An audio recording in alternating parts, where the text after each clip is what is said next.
And this is the global forecast for July 2016.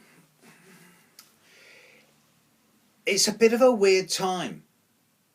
I say that every month these days. Chiron has just stood still and is now going retrograde. Mars has just stood still and is now going forward. Mercury and Venus have just changed sign. There is a conjunction of Ceres, the asteroid Eris, with Uranus in conjuncting Mars. This in conjunction to Mars has been going on throughout June, and it's created a great deal of tension worldwide. A lot of racism, a lot of xenophobia, and a lot of stress. It's also brought a lot of issues around who's looking after me, nurturing issues.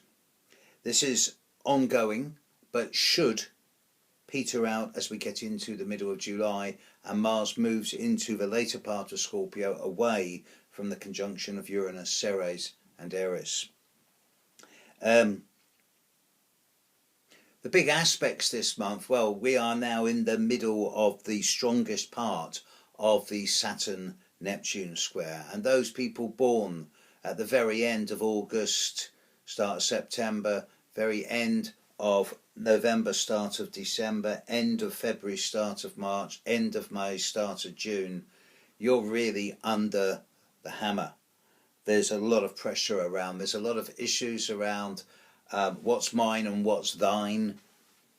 There's a lot of renegotiation around boundaries and borders. The political situation is crazy in the world. This will clear and it will resolve itself, but it's not going to be for a few months yet. I mean, I do have to look a little bit ahead. Mars is going to move into Sagittarius in August. And at the end of August, we've got one hell of a T-square. There's going to be a conjunction of Mars and Saturn, squaring Neptune and squaring the Sun when the Sun opposes Neptune.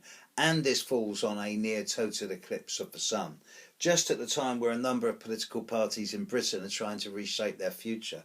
So the future forecast for the UK from now through to mid-late September is well rocky, has to be said. Thing is, we're all in a bit of a mess at the moment, regardless of nationality, country or place of residence. There's a lot of uncertainty in the world. And with Saturn squaring Neptune and the eclipses in September coming up, unfortunately, from an astrological perspective, this uncertainty is set to continue. I do expect the refugee crisis to get worse. I do expect the political instability to get worse. Thing is,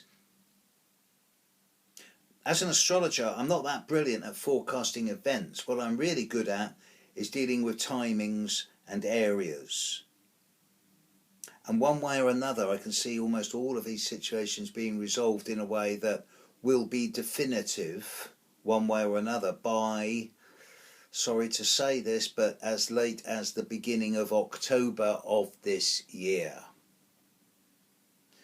By this time, Saturn will have moved well on from squaring Neptune. That will be a thing of the past.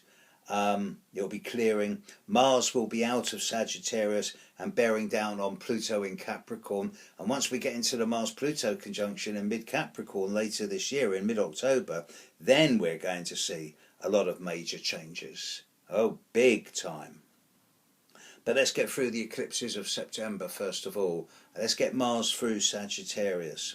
For July, comparatively, compared to June and compared to August and September, July is actually quite quiet. I think there's a lot of shock out there and a lot of people going, oh my God, what's happened? Quick, calm down. But don't calm down too much, folks. Don't get complacent just because nothing new is happening in July. It's coming back in August and September, and we're really going to need to think on our feet. Interesting time to be alive. If the world were my client and all the people in it, one being, one species, one race, one colour, one religion,